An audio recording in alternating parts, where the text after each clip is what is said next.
지장경에 백효불효일불이라는 말이 있다고 합니다. 그런데 집안에서는 청명대 묘소를 돌보지 않으면 불효라며 꾸중을 합니다.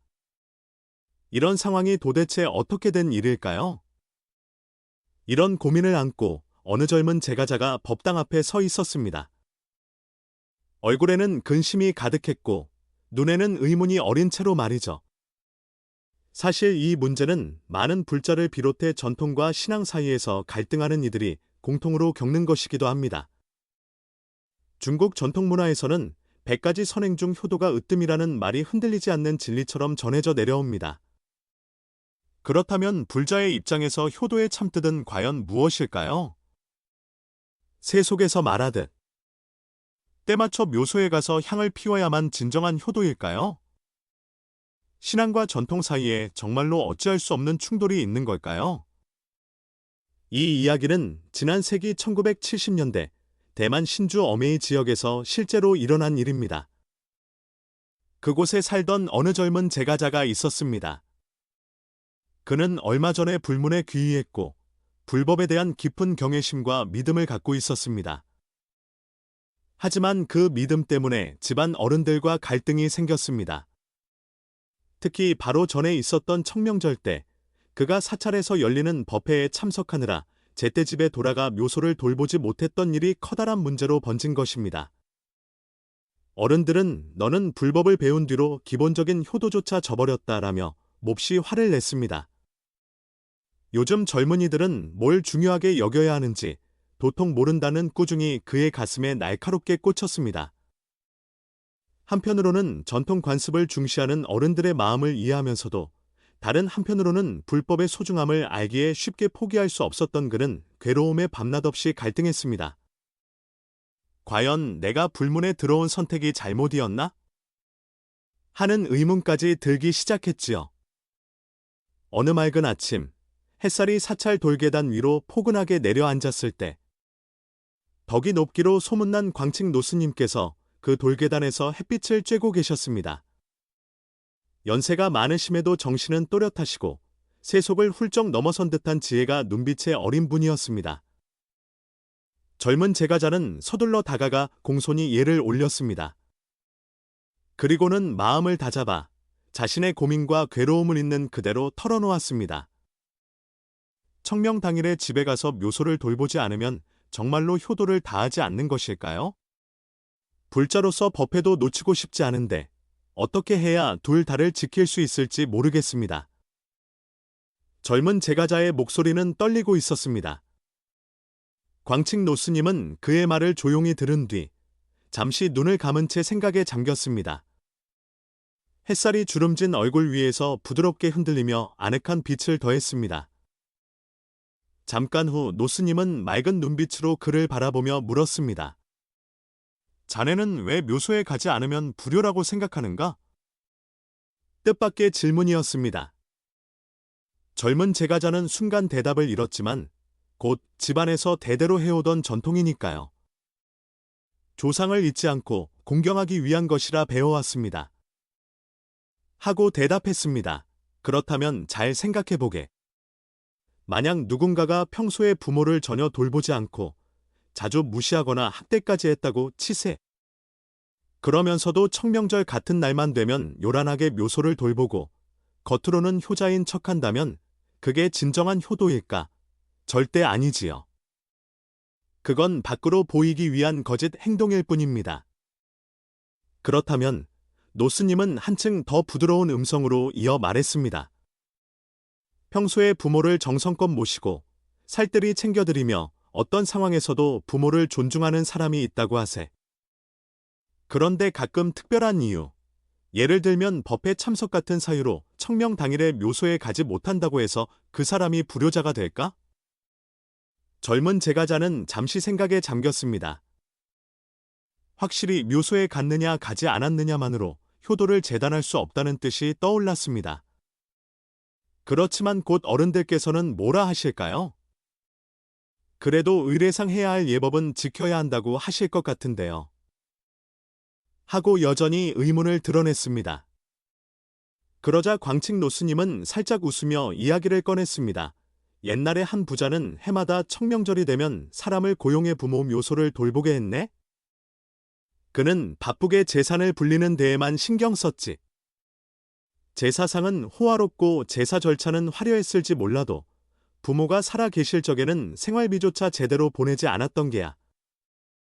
반면 어떤 가난한 선비는 돈이 없어 청명의 고향에 갈 수 없었어도 날마다 열심히 학문에 매진하며 전쟁과 성공해서 부모님을 기쁘게 해드리리라고 마음먹었고, 밤마다 부모님이 계신 북쪽을 향해 절하며 부모님의 평안을 기원했네. 자네 보기에 어느 쪽이 더 효도한 걸까? 가난한 선비 쪽이요. 그는 겉모습보다는 참된 마음으로 부모를 생각했고 미래를 위해 노력했으니까요. 그렇지. 형식은 마음만 못한 법이네. 하지만 진정한 효도라 함은 그것만으로도 다 설명되지 않네. 하고 노스님은 잠시 말을 멈췄습니다. 젊은 제가자는 말로 형언하기 힘든 기대감을 느끼며 물었습니다. 그럼 저희가 정말로 궁금해하는 건? 묘소에 안 가면 불효인가 아닌가? 가 아니라 효도의 진정한 의미가 무엇인가겠지. 우리 같은 불자는 이 문제를 어떻게 바라봐야 할까요? 광칙 노스님은 깊이 있는 시선으로 그를 바라보며 차분히 말씀을 이었습니다. 효도의 참뜻을 깨닫기 위해서는 우선 생명이 한 번으로 끝나지 않는다는 사실을 알아야 하네. 부모님도 지금 눈앞에 보이는 한 분만이 전부가 아닐 수 있다는 것이지. 사람이라면 누구나 여러 생을 거치며 인연을 맺고 업을 지으며 살아가지 않겠나. 그런 관점에서 보면 정말로 부모님께 보답하고 싶다면 가장 중요한 것. 바로 그때 멀리서 은은한 종소리가 들려와 노스님의 말을 끊었습니다. 종소리가 잦아들고 노스님은 따스하게 웃으며 다시 입을 열었습니다. 이 종소리야말로 좋은 때를 알려주는군. 언제 어디서든 깨달음을 놓치지 말라는 의미이기도 하네. 청명 때 꼭 묘소에 가야 한다고 해서 법회를 포기해야 하느냐고 묻는다면 자네는 우선 아침 일찍 사찰에 들러 예불을 하고 그 공덕을 부모님께 회양하는 방법을 택할 수도 있네. 이후 시간이 되면 묘소에 가서 예를 올려도 되고 말이야. 하지만 잊지 말 것은 효도란 무엇보다도 내 마음가짐에서 비롯된다는 거네. 젊은 제가자는 마음가짐이라니요? 하고 물었습니다. 겉으로는 묘소에 찾아가고 제사를 지내고 절을 하는 모든 행위를 가는 것 왕이라고 할 수 있네.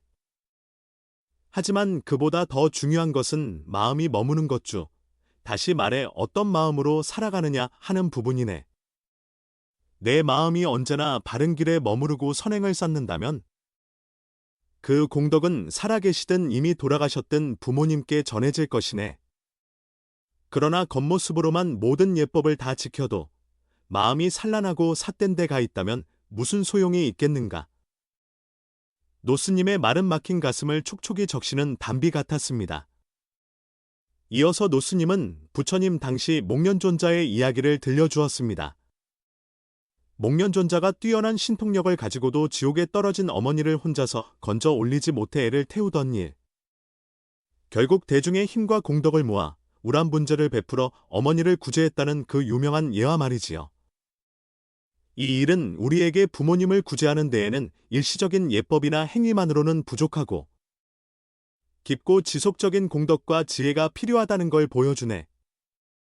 지장경에도 불법 가운데 조금이라도 성근을 심으면 그 복덕이 헤아릴 수 없다는 말씀이 있지 않던가. 그만큼 우리가 쌓은 공덕이 부모님께 미치는 영향이 크다는 뜻일세. 그것은 어떠한 세속적인 제사 방식과도 비교할 수 없을 정도로 크다네. 젊은 제가자는 깊이 고개를 끄덕였지만 여전히 물었습니다. 그러면 아예 묘소에 가지 않아도 된다는 말씀이신가요? 그렇게 하면 집안 어른들이 더 반대하실 것 같아서 걱정입니다. 광칙 노스님은 부드럽게 웃으며 대답했습니다. 불법은 책임을 소홀히 하라고 가르치지 않네? 오히려 더 높은 지혜로 세속의 책임을 잘 감당하라고 가르치지. 묘소를 돌보는 행위 자체가 잘못된 건 아니네?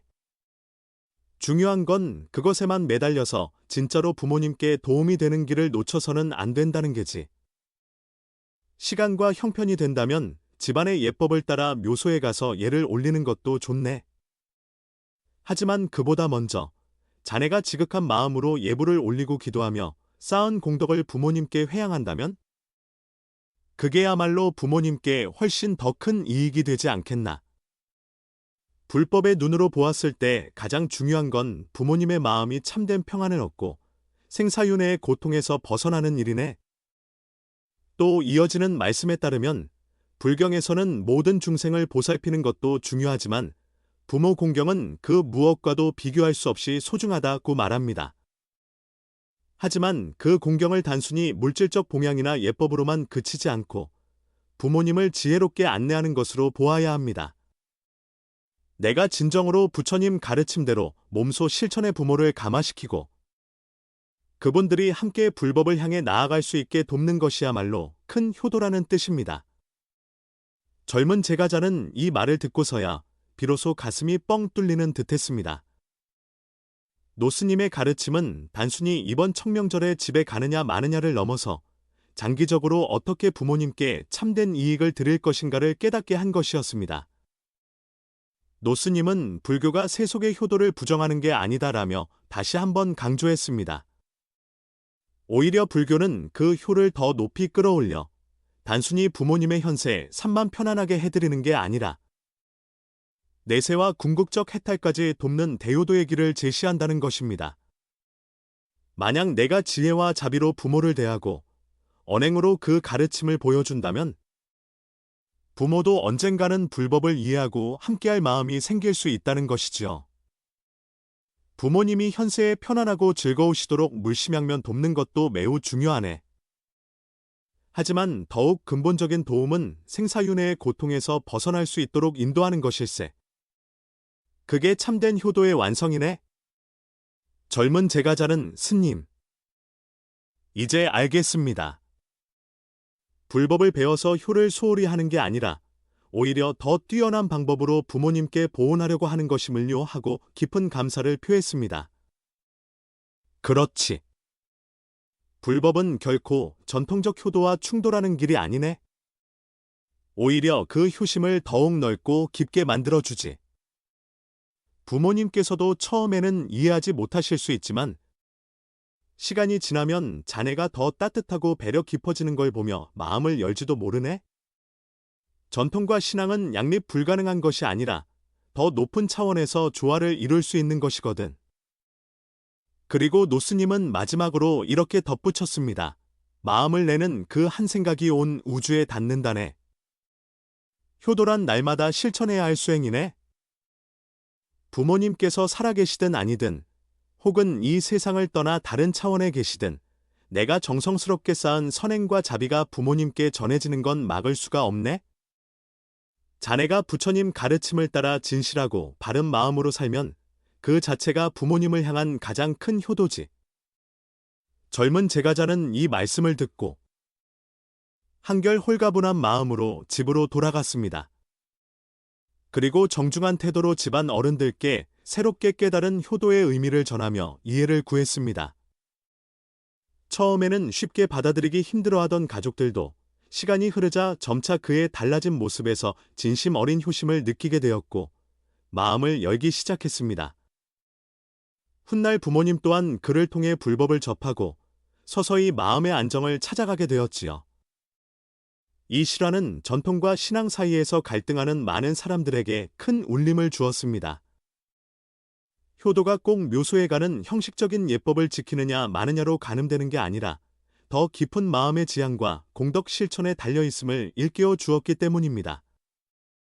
결국 전통적 효도와 불교의 가르침은 서로 부딪히지 않는다는 것입니다. 오히려 형식과 마음을 함께 지녀야 한다는 차원 높은 통찰을 얻게 됩니다. 진정한 효도는 눈앞의 부모님뿐 아니라 모든 중생을 부모처럼 여기고 그들이 참된 깨달음을 얻도록 도움으로써 완성된다는 불법의 가르침이 바로 그 예입니다. 어쩌면 우리 모두는 살면서 언젠가 전통의 예법을 지키느냐, 내가 믿는 가르침을 따르느냐 하는 선택의 갈림길에 서게 될지도 모릅니다. 하지만 노스님의 지혜로운 말씀처럼 굳이 양쪽 중 하나만 골라야 하는 게 아니라 더 높은 차원에서 둘 다를 아우르는 길을 찾을 수 있습니다. 효도의 본질을 깨닫게 되면 부모님과 나, 그리고 모든 중생이 함께 밝은 길로 나아갈 수 있는 방법을 자연스럽게 발견하게 됩니다. 여기에 담긴 가르침은 지장경이나 여러 불경에서 말하는 것처럼 마음에서 우러나오는 효도, 그리고 그 마음이 확장되어 모든 이들에게 전해지는 자비가 진정한 해답임을 보여줍니다. 이것이야말로 전통적인 효를 지키면서도 더 나아가 불법이 말하는 영원한 안락, 즉 해탈로 나아가는 길이 아니겠습니까? 그러니 효도를 실천하되 형식에만 치중하지 말고 마음가짐부터 살펴보는 것, 그리고 부모를 비롯한 모든 중생이 두루 이롭게 되도록 발언하는 것, 그것이 세간을 넘어서 더 깊은 차원에 닿는 큰 효도가 될 것입니다.